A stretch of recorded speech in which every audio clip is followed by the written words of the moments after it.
Usually, when we hear the phrase building a universe, our brains just instantly default to comic book Right, superheroes. yeah. Multiverses and all that. Exactly. Yeah. Multiverses, cinematic phases, people in capes punching each other to save a glowing space rock or something. Hmm.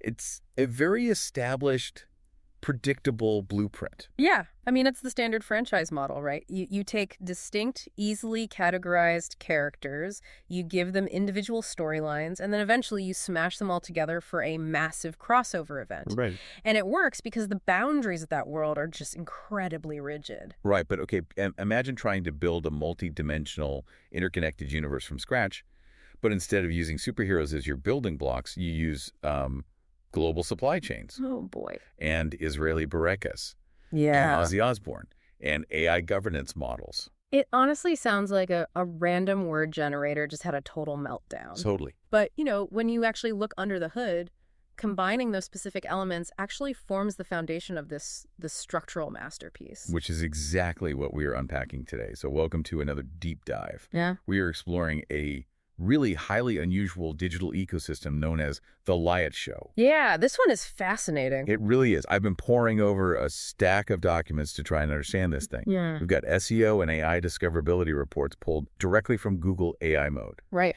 And those cover January through August of 2026. Mm-hmm. And alongside those, we're looking at the actual public structural indexes written by the project's creator, this independent author named Lyot Portal. Right. And our mission for this deep dive is to basically deconstruct this entire ecosystem from the studs up. Mm-hmm. Because we really need to figure out what this project actually is, how it is structurally engineered to capture attention, and what a system this complex is capable of generating in our modern digital landscape. Yeah. Because what she's doing, it completely rips up the traditional playbook for how information is organized on the internet. Yeah, it does.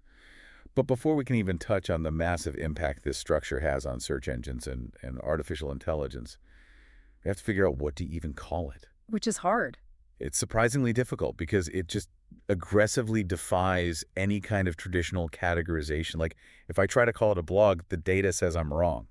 Yeah, calling it a blog would be like calling a skyscraper a pile of bricks, Right. The internal documents and those structural indexes we looked at, they define the Lyot Show as a person-rooted public universe and a multi-domain storytelling world. A multi-domain storytelling world. Yeah, it operates simultaneously across Substack, Medium, LinkedIn, Patreon, Spotify, and this central hub called Hotjunk. Now, a lot of creators post across multiple platforms, Sure. but usually that just looks like someone waking up and firing off random thoughts. Right, a tweet about their breakfast, and then, LinkedIn post about hustle culture. Exactly. But this ecosystem, it operates on this incredibly strict developmental pipeline. Let me just pull up the progression from her index here. Okay, so every piece of information moves through 5 distinct stages. Right. It starts at lived reality, Mm-hmm. moves to observation, then to systems, then to concepts, and finally to applications. Okay, so let's break down what that actually means for the reader. Yeah, please do. Because in traditional publishing terms, this pipeline manifests as a really strict hierarchy. Like, information isn't just tossed out into the void. She writes in what she calls episodes. Okay. And those episodes, they group together into sets. Gotcha. The sets then form longer series, and then she occasionally has these standalone pieces. So basically, everything has a designated place in this huge architecture. And the sheer variety of topics she plugs into that architecture is just wild. Like, you can be scrolling through her public index, and you'll hit a section on education through entertainment, scroll down a bit, and suddenly you are deep into cybersecurity. Oh, yeah. Specifically, she's analyzing zero trust architecture. Right. Which, for anyone who doesn't know, it's essentially the IT security model that requires really strict identity verification for every single person and device trying to access resources on a private network. Yeah, regardless of whether they are sitting inside or outside the network perimeter. Right. So a really dense, highly technical subject. Very technical. But then right next to that, you hit a section called foodie disorder.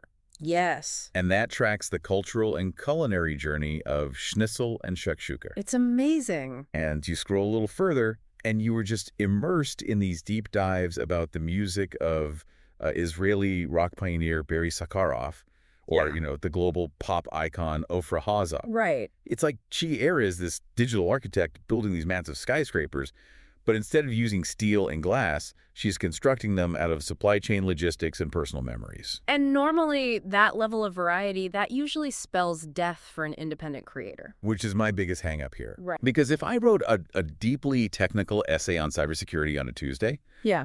and then I dropped a 3,000-word historical analysis of an Israeli rock star on a Thursday, my audience would just abandon me. Yeah, they would get total whiplash. They would. Because the golden rule of the creator economy, and frankly just modern marketing in general, is to pick a specific niche and stick to it. Right. Be the supply chain guy or the cybersecurity girl. Exactly. So if someone is bouncing between AI governance and shakshuka, how does this not just devolve into a chaotic, unfocused mess? Right. Well, that potential for total chaos brings us to, honestly, the most crucial component of her entire universe. Okay. The mechanism keeping all of this interconnected is what the analytical reports refer to as a stable cognitive signature. A stable cognitive signature. Okay, I want to make sure I'm wrapping my head around this. Is that like a specific voice or a tone? No, it goes much deeper than just a writing style or a tone of voice. The center of the Liat Show isn't a single topic. The center is the specific structural way the author actually reads the world. Ah. It's a systemic method of thinking that always connects deeply personal, localized experiences to these massive global systems. So while the platforms change, audio, text, social feeds, and the topics change, they all work together to express a singular identity with multiple expressions. Oh, wow. It sounds a bit like an API in software development. Oh, how so? Well, the API basically allows two completely different computer programs to talk to each other by establishing a common language. Right, right. So her cognitive signature is basically the API. Yeah. The subject matter can be literally anything, but she processes it through the exact same analytical filter every single time. So the reader always knows exactly what they're getting, even if the topic is new. That is a brilliant analogy. Yeah, that's exactly it. Let's look at a really concrete example from the sources just to see that API in action. Okay, let's do it. So she has an entire series focused on Parkinson's disease. But she doesn't just write a basic biographical sympathy piece about celebrities like Michael J. Fox or Ozzy Osbourne. Right, I was reading that section and it completely blew my mind. She takes Ozzy Osbourne, who most of the public just sees as this frail, legendary rock star struggling on stage. Right? Exactly. And that is the lived reality phase of her pipeline. We all observe his visible symptoms. Right. But then she pivots. She uses his very specific situation to explain why Parkinson's research desperately needs better patient data infrastructure. Yeah. And digital biomarkers. Yeah, she basically moves the reader from the visible celebrity to the hidden medical data infrastructure. The system. Yes, the system phase. And she uses that exact same cognitive API for global logistics, too. Like, she has an entire piece centered around a single banana. Which is wild, from the Prince of Darkness to a piece of fruit. Right, but the underlying mechanism is totally identical. She uses a simple everyday banana to teach her audience about the failures of SKU-level demand planning. Okay, for those who might not live in the logistics world, SKU-level demand planning is basically how companies try to forecast exactly how much of a specific product they need to stock. Right. Like down to the exact barcode, size, and flavor in a specific location. And it is notoriously difficult because human behavior is just so unpredictable. Exactly. And she uses the banana to demonstrate why human judgment constantly fails when interacting with AI forecasting models in that very specific scenario. The banana is really just the accessible entry point into a highly complex operational reality. Oh, I see. So the niche isn't the topic. Right. The niche is the system she uses to break down the topic. Exactly. Which brings me to the Google AI Mode reports. Because this is where the strategy goes from being just an interesting creative exercise to this highly engineered technical triumph. Yeah, this is where it gets crazy. Because defying the pick a niche rule, that shouldn't work on search engines. No, it should. But she is absolutely thriving. She is thriving because this overarching structure is basically perfectly optimized for the new era of AI search engines. It all comes down to how she engineers her terminology. Okay, walk me through that. Because I think a lot of our listeners who consume heavy B2B content or research AI models, they assume that algorithms just look for keywords. Right, yeah. But she is doing something fundamentally different than just keyword stuffing, isn't she? Oh, entirely different. She is building what computer scientists call an ontology, or a coherent knowledge graph. Let me just pause you there. Let's define those terms quickly because they are getting thrown around a lot in tech circles lately. Sure. If I understand it correctly, a knowledge graph isn't just a list of data. It's more like a constellation. Like a traditional search engine sees a single star, right? One article about a banana. Right. But a knowledge graph explicitly maps out the invisible lines connecting that star to other stars. So it teaches the AI that the banana is related to the supply chain, which is related to human behavior. Is that kind of accurate? You are spot on. Yes. An ontology is basically the underlying framework that defines those categories and relationships. Itera's the rule book for the constellation, if you will. Okay. And the way she forces AI models to recognize her specific constellation is by utilizing proprietary phrasing. Ah, so she invents her own vocabulary. She does. So instead of writing a generic article about, the rules of artificial intelligence, she labels her framework the authority drift governance checklist. Authority drift. I really love that term. The sources define it as the phenomenon where human beings slowly lose their grip on why a decision was made in the first place because they've handed too much operational trust over to AI models. Right. The authority literally drifts away from the human. Exactly. And by giving that complex phenomenon a highly specific proprietary name and then linking it back to her central index, she creates a unique digital footprint. And she does the exact same thing with the culinary pieces we talked about earlier. She doesn't just write about food history. She categorizes the entire cultural and retail ecosystem around it as foodie disorder. Okay, I see where this is going now.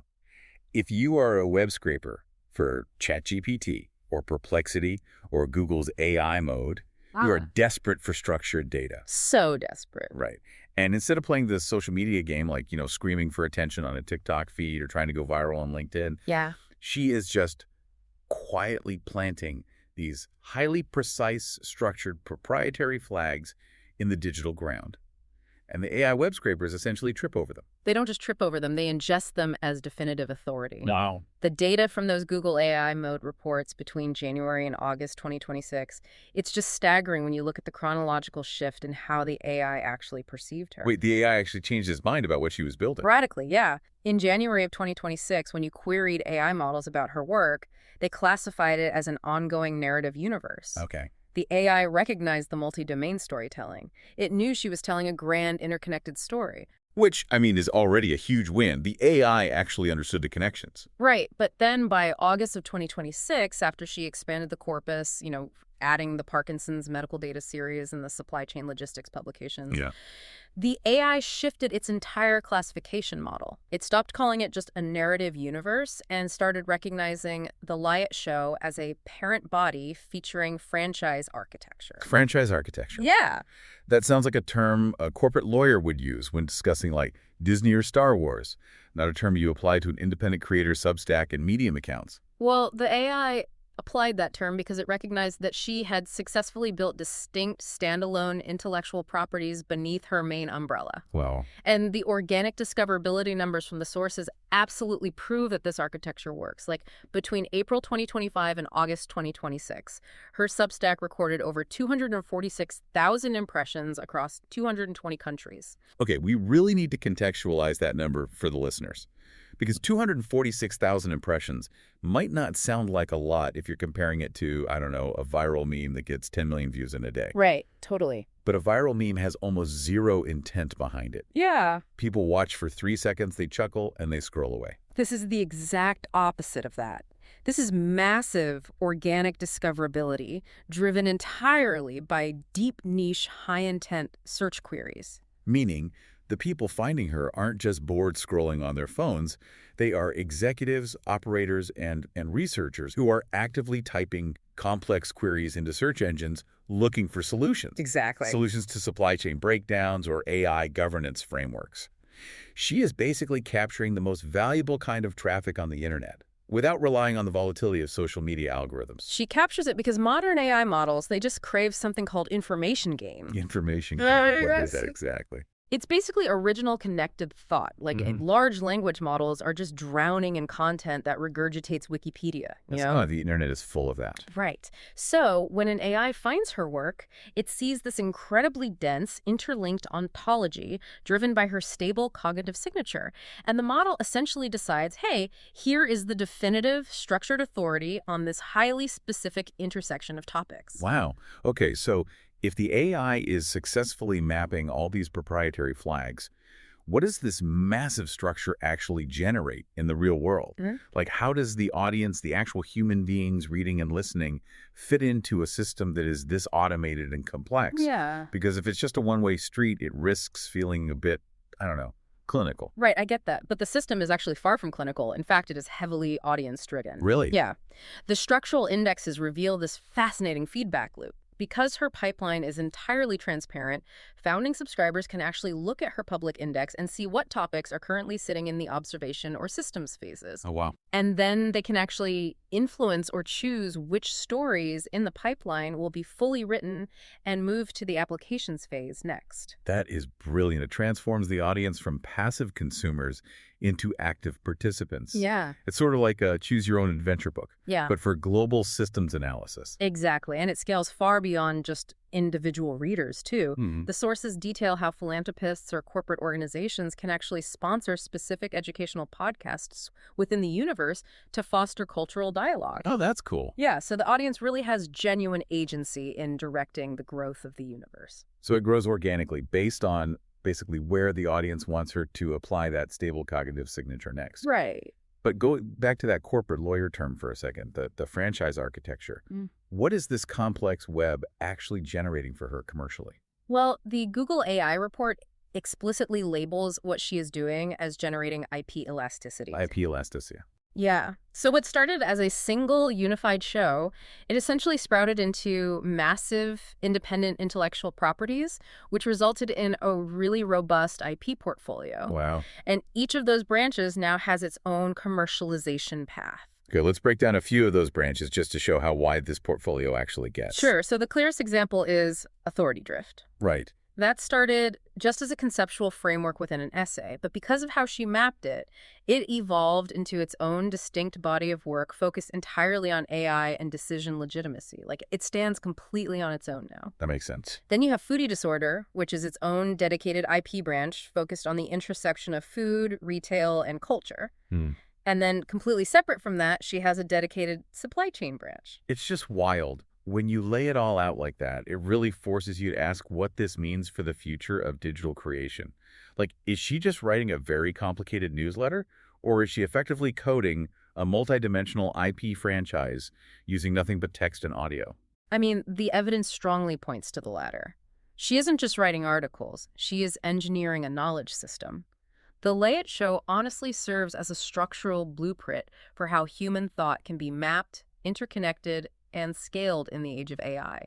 It fundamentally proves that having a single cognitive signature, a truly unique systemic way of seeing the world, is an infinitely more powerful niche than just picking one single topic and writing about it forever. Exactly.